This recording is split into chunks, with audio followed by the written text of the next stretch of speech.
আসসালামু আলাইকুম প্রিয় দর্শক, রানার পক্ষ থেকে সকলকে শুভেচ্ছা। আশা করছি ভালো আছেন। আমাদের মাননীয় প্রধান উপদেষ্টা ডক্টর মোহাম্মদ ইউনূস, উনি বিদেশ ভ্রমণ করতে বা বিদেশ সফর করতে রাষ্ট্রীয় খরচে খুব পছন্দ করেন। উনি ওনার এই ৯.৫ মাসে ৯টি দেশ ইতিমধ্যে রাষ্ট্রীয় সফর করে এসেছেন। মার্কিন যুক্তরাষ্ট্র দিয়ে উনি শুরু করেছিলেন এবং ভ্যাটিকান সিটি দিয়ে উনি শেষ করেছেন। এছাড়াও ফ্রান্স, স্পেন দুটি দেশে ওনার আমন্ত্রণ ছিল, কিন্তু উনি যাননি। কেন যাননি সেটি আমরা একটি ভিডিওতে আলোচনা করেছি। তো কাজেই আজকে ওই বিষয় নিয়ে আর আলোচনা করবো না, আপনারা ওই ভিডিওটি যারা দেখেননি দেখে নিতে পারেন। দর্শক, আপনারা হয়তো জেনেছেন ইতিমধ্যে উনি 4 দিনের রাষ্ট্রীয় সফরে জাপান যাবেন এবং জাপানে একটি চুক্তি স্বাক্ষর করবেন জিটিজি পদ্ধতিতে, গভর্নমেন্ট টু গভর্নমেন্ট। তো চুক্তিটি হচ্ছে প্রায় ১,০০০ কোটি টাকা খরচ করে পুরাতন প্রযুক্তির মিটার ক্রয় করতে। কেন এটি ক্রয় করতে হবে এখন, এটি একটি বড় প্রশ্ন। দর্শক, আমাদের যে এখন স্মার্ট মিটার গুলো ব্যবহার হচ্ছে, এটির মাধ্যমে আমরা বিশেষ কিছু সুবিধা পেয়ে থাকি। যেমন এই মিটার গুলোতে আমরা অনেক তথ্য দেখতে পাই। আমাদের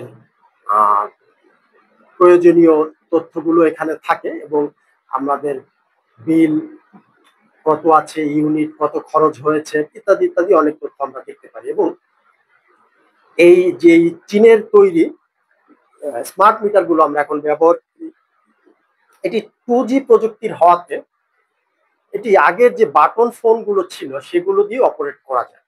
এটিও একটি বিশেষ সুবিধা, যেহেতু বাংলাদেশের সকল স্থানেই ইন্টারনেট একই রকম না, এর জন্য এই প্রযুক্তির মিটার গুলো ব্যবহার করা হয়েছিল। দর্শক, জাপান থেকে সরকার এই পুরাতন প্রযুক্তির মিটার কেনার জন্য নীতিগতভাবে সিদ্ধান্ত নিয়েছে এবং একটি চুক্তি স্বাক্ষর করবে জাপান সফরে। তো মজার ব্যাপার হচ্ছে, ঋণও জাপান থেকেই নেওয়া হবে। জাপানের ব্যাংক, একটি ব্যাংক জেবিআইসি, হ্যাঁ, Japan bank for international cooperation, তো ওনারাই এই লোনটি দিবেন। কিন্তু কথা হচ্ছে, ওনারা যে ঋণটি দিবেন এটি কিন্তু সহজ শর্তে না, বেশ কঠিন শর্তে ওনারা ঋণ দিবেন। এই মিটারের পেছনে ১২,০০০ টাকা প্রতি মিটারে স্থাপনে সরকারের ব্যয় হবে। সংশ্লিষ্টরা বলছেন যে গ্রাহক পর্যায়ে সরকারের যে প্রিপেড মিটারের নীতিমালা রয়েছে, তো স্মার্ট মিটার গ্যাস এবং বিদ্যুতে বসানোর নিয়ম রয়েছে, কিন্তু জাপানের পুরাতন প্রযুক্তির নন স্মার্ট গ্যাস মিটার নেওয়া হলে জটিলতা দেখা দিতে পারে। এজন্য প্রচলিত নীতিমালা পরিবর্তন করতে হবে, এতে গ্রাহকের ভোগান্তি বাড়বে। এখন নীতিমালাটি কি, 2019 এবং 24 সালের পরে এই নন স্মার্ট মিটার গুলো আর ক্রয় করা হবে না, এই ধরনের একটি নীতিমালা তৎকালীন সরকার গ্রহণ করে। তাহলে কথা হচ্ছে যে এই চুক্তিটি স্বাক্ষর করতে হলে বা জাপান থেকে এই পুরাতন প্রযুক্তির মিটার ক্রয় করতে হবে, আমাদেরকে কিন্তু এই চুক্তিটিকেও পরিবর্তন করতে হবে। এখন প্রশ্ন হচ্ছে, কেন আমরা এটি করতে যাব? তাহলে কি আমরা আসলে লাভবান হব? যদি লাভবান হয়ে থাকি তাহলে যৌক্তিকতা রয়েছে, আর যদি লাভবান না হয় তাহলে তো যৌক্তিকতা থাকতে পারে না। দেখুন, বিদ্যুৎ, জ্বালানি ও খনিজ সম্পদ মন্ত্রণালয়ের পরিকল্পনা 1 অধিশাখার যুগ্ম সচিব আকানুর রহমান বলেন, জেবিআইসি নন স্মার্ট মিটারের যে প্রস্তাব দিয়েছে তা নেওয়া ঠিক হবে না।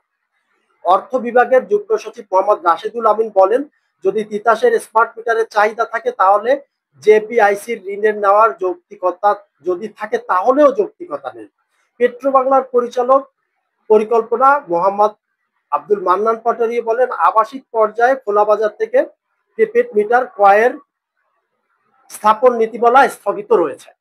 এখন পেট্রোবাংলা থেকে তিতাস থেকে বা অন্যান্য যে সংস্থাগুলো আছে মিটার যারা ব্যবহার করে তারা প্রত্যেকেই এখানে আপত্তি জানাচ্ছে, না কেনার জন্য নিরুৎসাহিত করছে।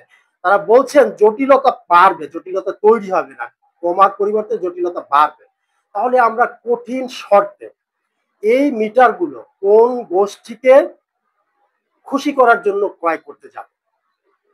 প্রিয় দর্শক, এই মিটারগুলো এর আগেও কিন্তু বাংলাদেশের চট্টগ্রাম এবং ঢাকাতে ব্যবহার করা হয়েছিল এবং ব্যবহার করার পরে তখন এটি পরীক্ষামূলকভাবে ব্যবহার করা হয় এবং তখনই নানা ধরনের জটিলতার কারণে পরবর্তীতে সরকার ইতিমধ্যে চীন থেকে 60,000 অর্থাৎ 60,000 স্মার্ট মিটার এনে স্থাপন করে এবং সেই মিটারগুলো যেহেতু 2G সাপোর্ট করে এবং আমাদের দেশের গ্রাম পর্যায়ে পল্লী বিদ্যুতে মিটার প্রিপেড মিটার ব্যবহার করবে, তো সেখানে একটা লোকের ইন্টারনেট সাপোর্ট না থাকতে পারে, তার কাছে স্মার্টফোন নাই থাকতে পারে, কিন্তু সে চাইলেও কিন্তু ওই স্মার্ট মিটার ব্যবহার করতে পারছে। এখন সরকারের যুক্তি হচ্ছে যেহেতু আমাদের দেশের সকল জায়গাতে ইন্টারনেট সংকলন সমানভাবে নেই বা ইন্টারনেটের সংকলন রয়েছে, ইন্টারনেট সরবরাহ সমানভাবে নেই, তো কাজেই এই পুরাতন প্রযুক্তির মিটার আনতে হবে। তাহলে আমার প্রশ্ন হচ্ছে আমাদের ওই যে স্মার্ট মিটার গুলো যেগুলো 2G দিয়ে ব্যবহার করা যায়, এই ধরনের মিটার যদি আনা হয় তাহলে সমস্যা কোথায়?